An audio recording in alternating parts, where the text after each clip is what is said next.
We will see now about energy in water. There are three forms of energy mostly discussed in relation to water. They are gravitational pressure and kinetic energies. First, we will start with gravitational energy.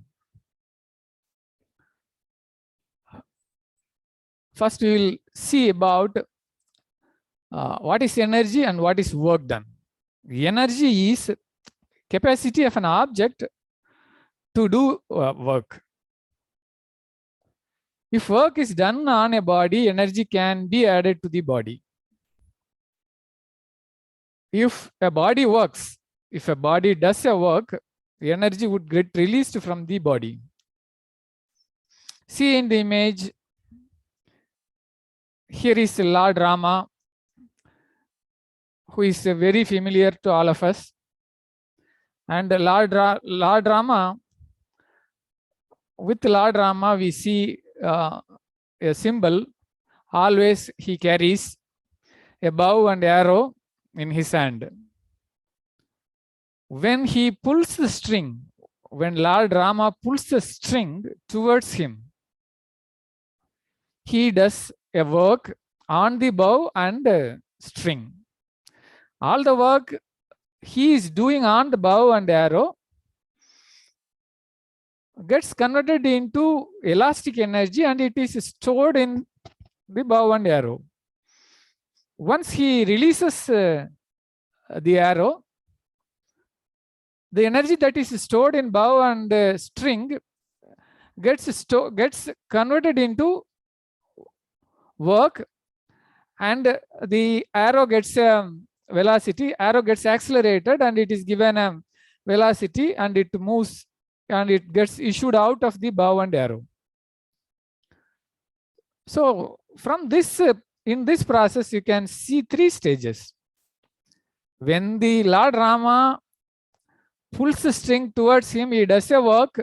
That is the first stage, and that work gets converted into elastic energy, and that is stored in the bow and the string, and that then again the work gets converted into another work, and that work is done on the arrow. So these are all the three stages you can visualize.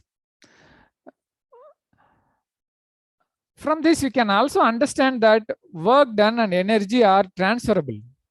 Lord Rama's work gets converted into energy and stored as energy inside the bow and the string. Then again, that elastic energy gets converted into work.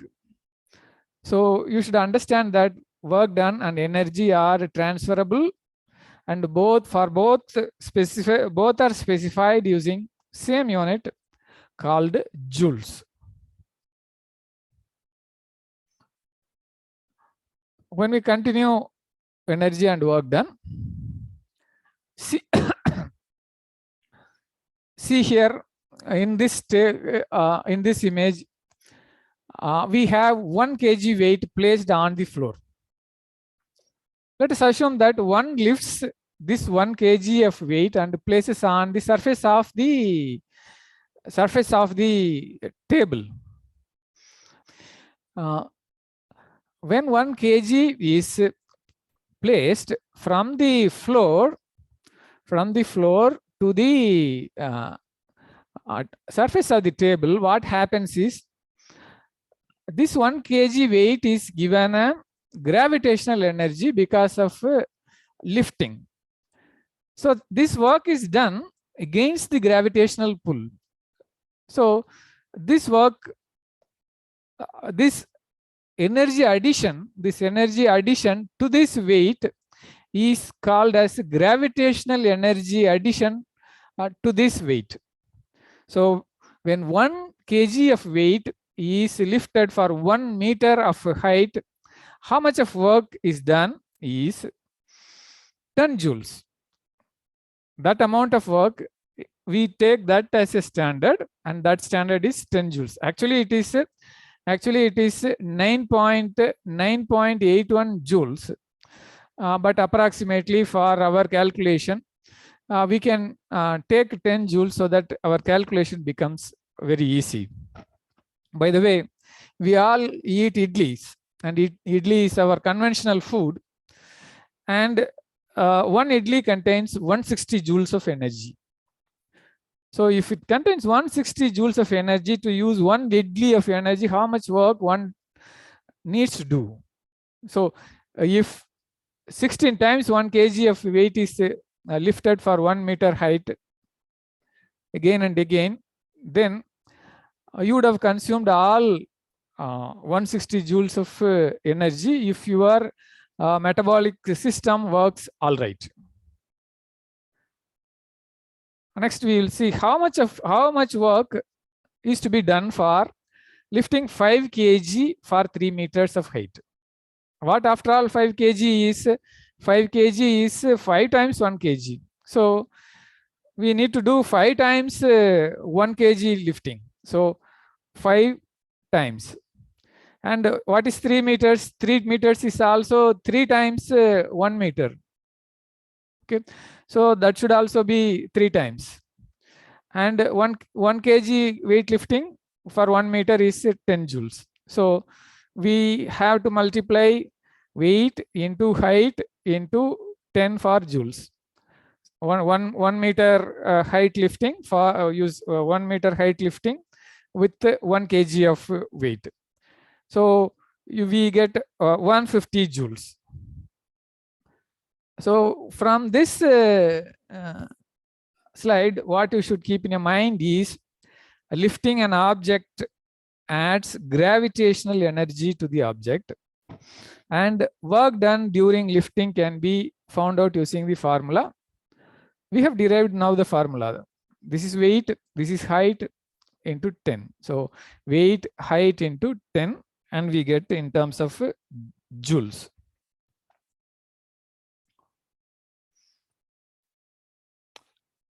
See here in this image, we have a well, we have a bore well, and we have a submersible pump installed, and the water level during pumping is 100 meters, and the pump operates with a discharge rate of 5 liters per second.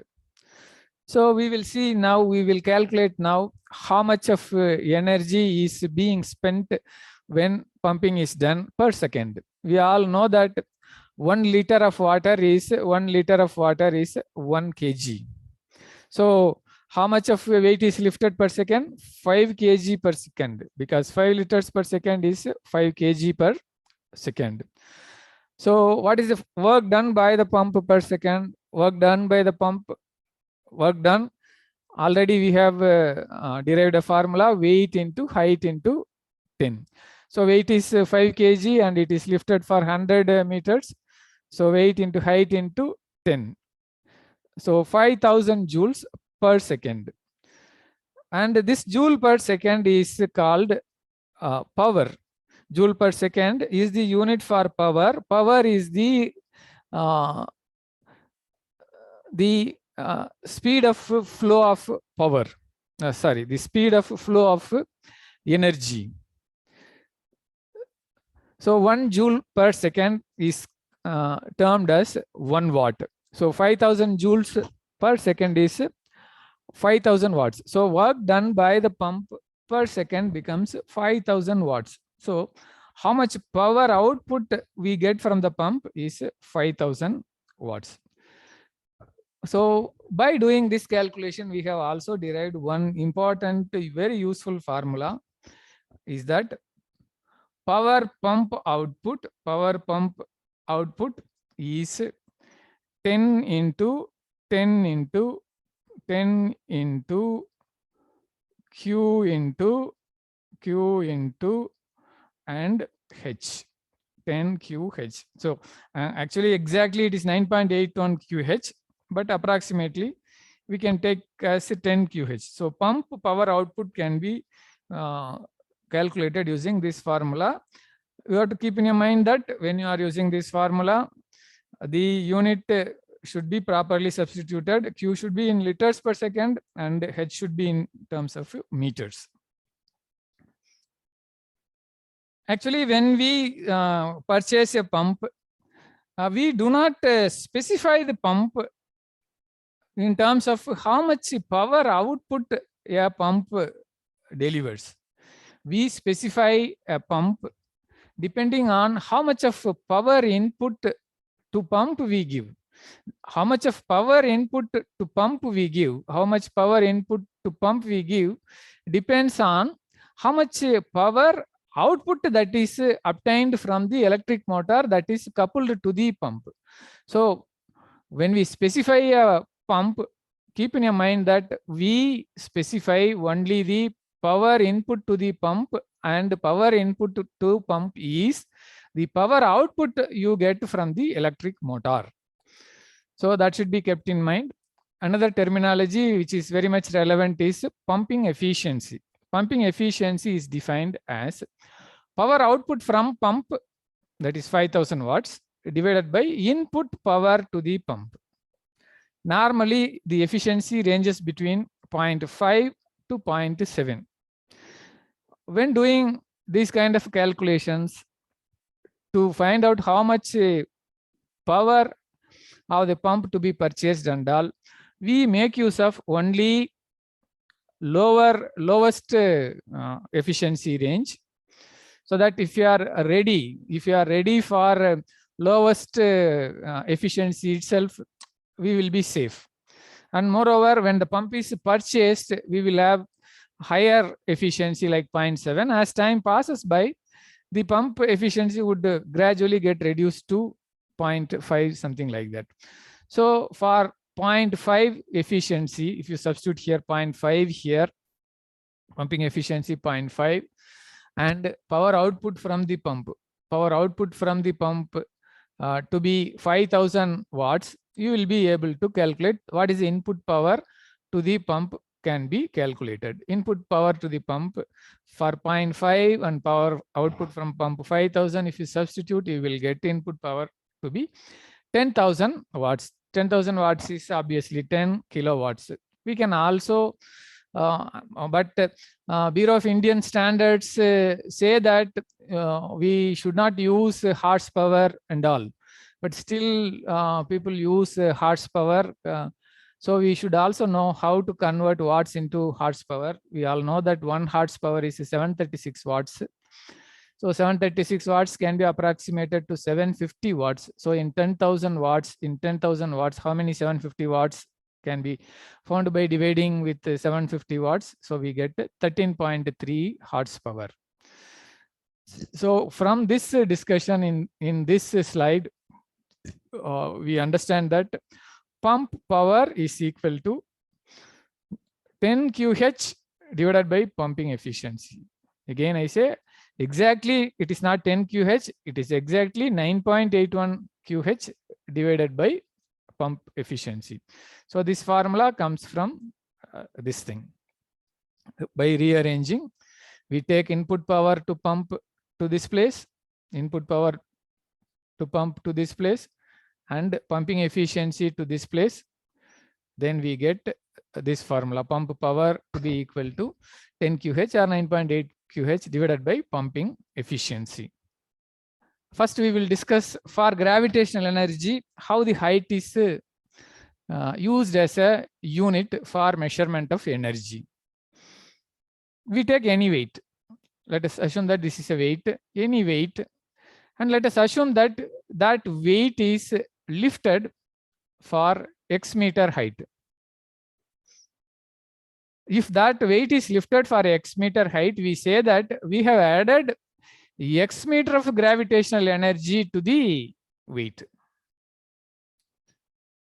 And when the weight is allowed to fall from here to here again, from here to here again, then we say that this body has done a work of X meter of work.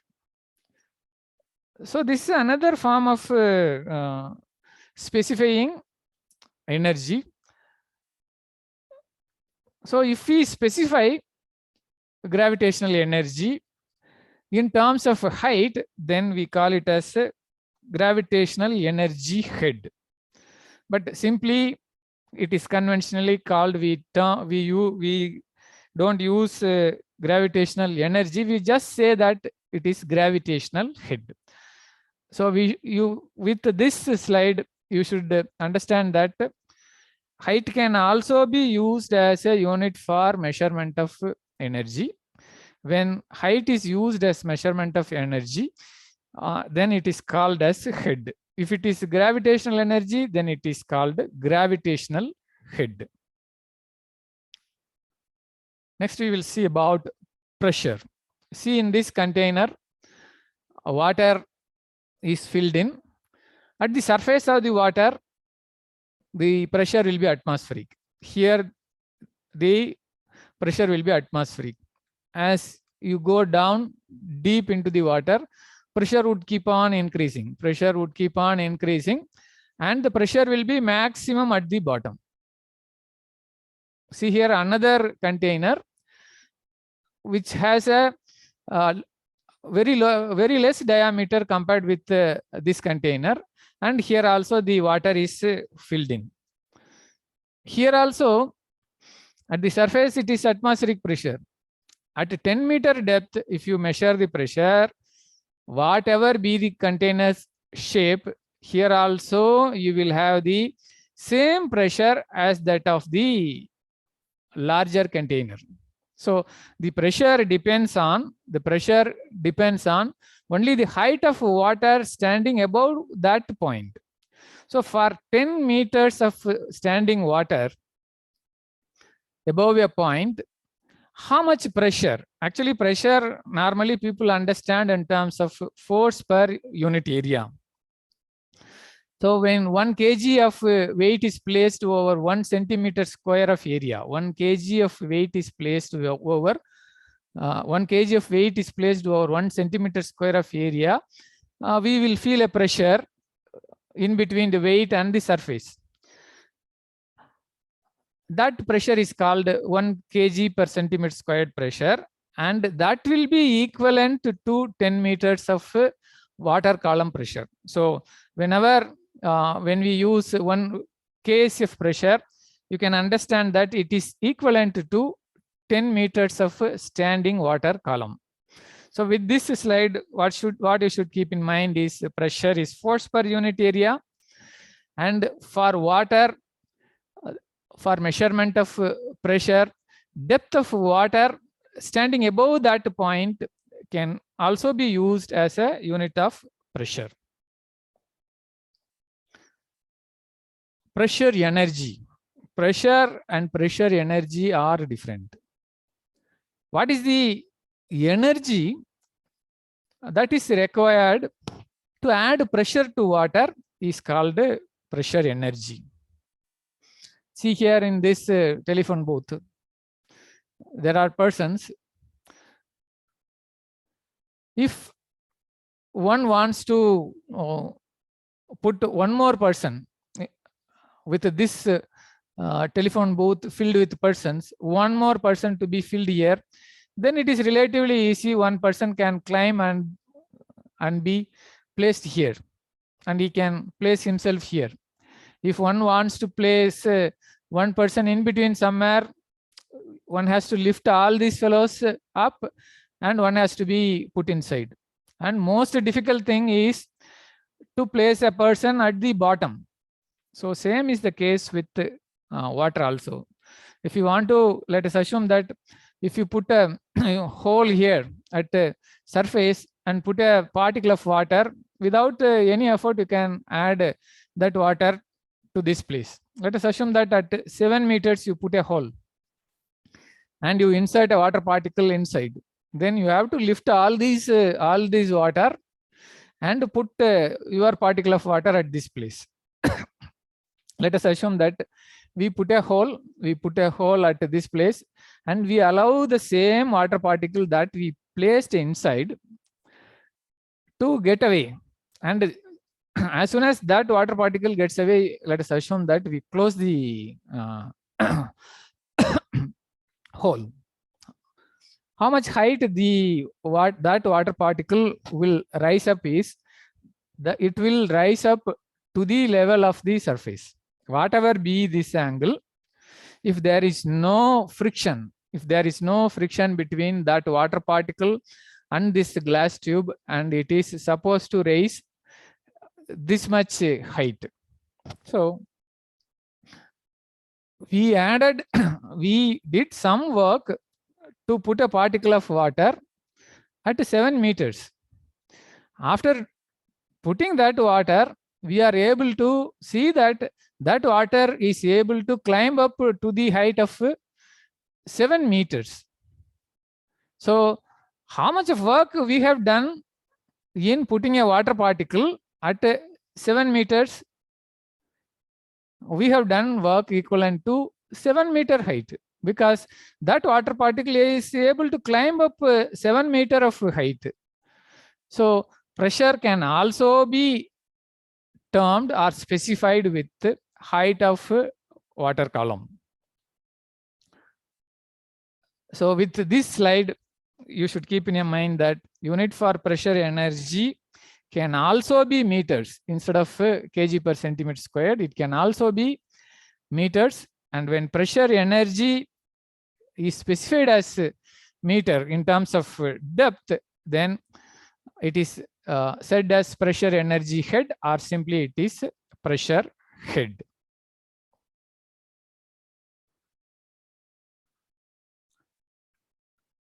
When a pipe is flowing with the water, at some place, if one wants to find out what is the pressure inside. So for that, it is very simple. If you insert a pipe into the flowing pipe, and water will stand for a height. If you look at the standing water, at this place, if you see, at this place, the standing water and also the flowing water are in equilibrium. So the standing water will have a pressure at this place. How much pressure that the standing water will have at this place? Is the height of standing water above that point? So pressure of flowing water, since flowing water is in equilibrium with the standing water, pressure of the flowing water is equal to the pressure of the standing water at this point. So if h is say 10 meters, if h is say 10 meters, h is say 10 meters, pressure head at this location is 10 meters. It is specified as just 10 meters.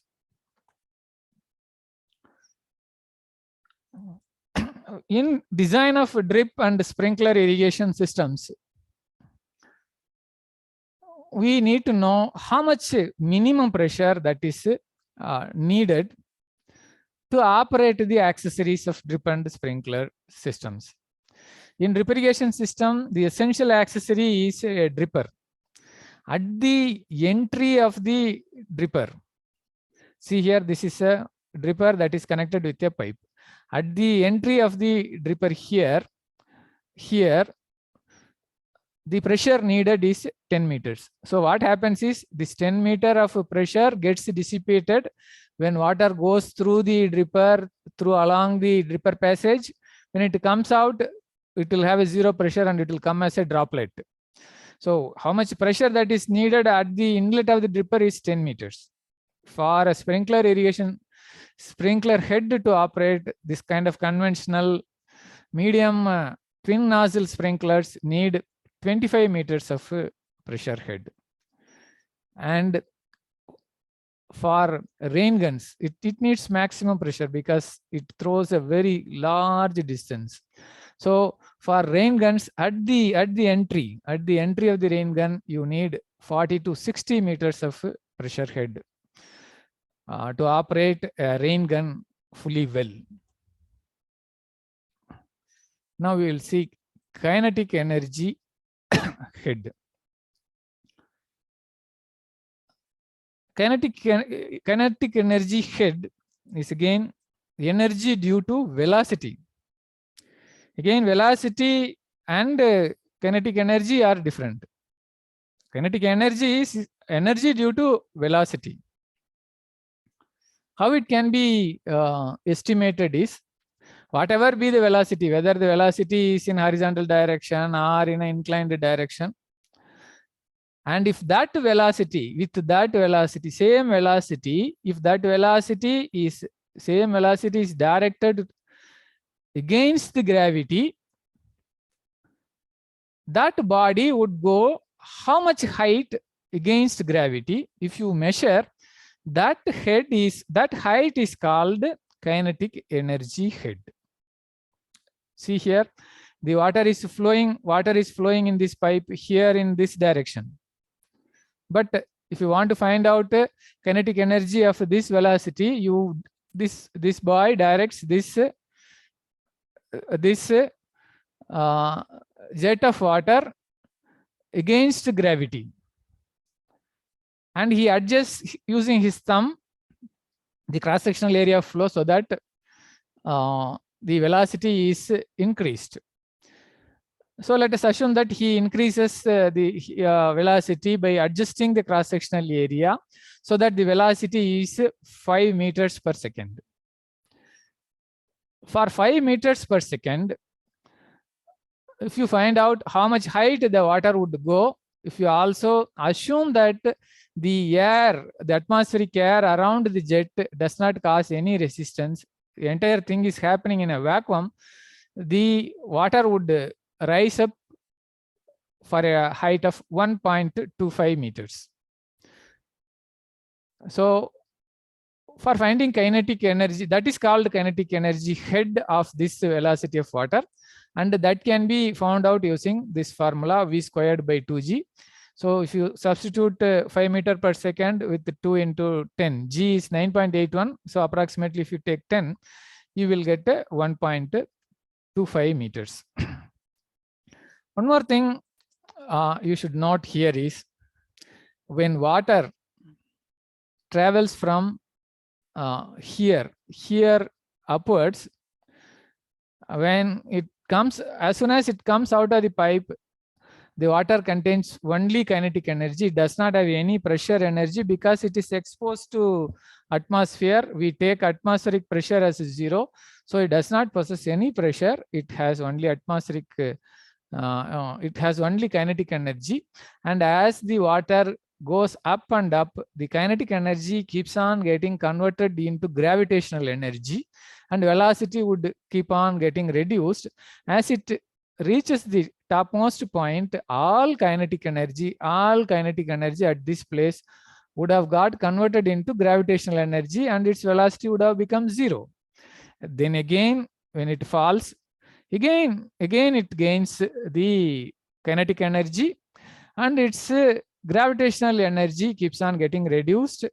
And when it comes again to this point, the water would have gained velocity of again the same velocity with which it went up. It went up with 1.25. Sorry, it went up with velocity of 5 meters per second at this place. So when again it falls here, it would have regained same velocity 5 meters per second.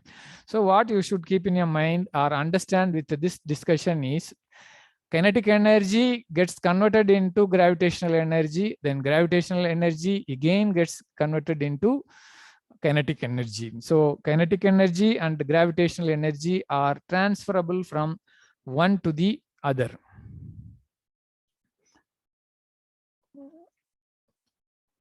Kinetic energy can also be obtained from pressure energy. See here, let us assume that the boy does not reduce the cross-sectional area by using his thumb like this. Just he allows the water to come out with full cross-sectional area. In that case, there is a possibility that the water would not rise up very high and it would keep falling down with a very small height. Then if he uses his thumb to reduce the cross-sectional area, what really happens is on the upstream side of his thumb, the pressure gets increased. The pressure gets increased, and because of the increase in pressure, the issuing jet will have a higher velocity, it is obvious. So what really happens is this pressure energy at this place gets converted into kinetic energy. So this is how pressure energy gets converted into kinetic energy. And again, kinetic energy gets converted into gravitational energy that we discussed with the earlier slide. So you should, with this slide, you should also keep in mind that pressure energy and kinetic energy are also transferable from one to the other. So I wrap up. Energy in water. We discussed three forms of energy. One is gravitational energy head, and another is pressure energy head, and the third is kinetic energy head. So in order to define gravitational energy head in a flowing pipe, we need to first define a datum or reference plane for finding what is the gravitational energy. It can be anything, but it is conventionally, it is taken as the ground level. It can be anything according to the problem. So if you take a flowing water at this point, the gravitational energy possessed by the water at this place is the height of the water from the reference plane datum. So that is Zx is the gravitational energy. And at this place, what is the pressure that can be obtained by inserting a pipe here? And what is the height of standing water at that point? And Hx is the pressure head. And it will have a velocity here if the velocity v, and for that v, you can find out what is the kinetic energy head by making use of the formula v squared by 2g. So if you add up all these three forms of energy, because they are all transferable between one and the other, so if you add all these three forms of energy, you get total energy of water flowing at this place. So when water flows through the pipe, the gravitational energy, pressure energy, and kinetic energy all would keep varying. If at this section, let us say if there is no loss of energy between this point and that point, no friction, nothing, no loss of energy, and its total energy would remain same, and the three forms of energy would have got changed. Maybe pressure energy would have got reduced, gravitational energy also would have got reduced, and kinetic energy head would have got increased, but total energy would remain same. And we will also do a very small problem so that we understand how the numbers behave. So I have taken Zx to be 2 meters and Hx to be 3 meters and velocity to be 2 meters per second. We will calculate this velocity. 2 meters per second is very high velocity. Normally in pipe flows and all, we need to maintain velocity to be below 1.5 meters per second. But I have taken 2 meters per second for a purpose in this calculation. If you take velocity to be 2 meters per second, and if you calculate kinetic energy is v squared by 2g. If you calculate kinetic energy, you get 0.2 meters. So even with a very high velocity, if you calculate kinetic energy head, it is just 0.2 meters. So because of this reason, compared with the pressure and the gravitational energy and all, always the kinetic energy head component will be very less. So in most of the situations, kinetic energy head calculation is neglected. So the total energy head at this place is gravitational energy 2 meters, pressure energy 3 meters, and velocity head 0.2 meters. So total energy is 5.2 meters. So when energy is flowing along with the water, so when energy flows, if there is a rate of change of energy or rate of flow of energy, then rate of flow of energy is called power. So that for that also we derived a formula that it is energy flow in joules per second. Energy flow in joules per second also, for that, for gravitational energy alone, we derived a formula QH into 10. So since H is in terms of height, it can also be the same formula can be used when we use total energy also in terms of height. So here everything is in meters. So here also total energy can be substituted. So in this case, 5.2 meters is the total energy. Substitute here. If the Q going at this place, Q going at this place is 2 liters per second. 2 into 5.2 into 10 gives you 104 watts. So this is the total energy that is passing at this place. So kinetic, with this slide, what you should keep in your mind is kinetic energy is negligible. So calculation is not done all the time. Sometimes it is done when it is needed. Many a times kinetic energy head is not calculated. And for finding the power of fluid flow, we can make use of the formula QH into 10 watts. So with that, we conclude energy in water. Thank you.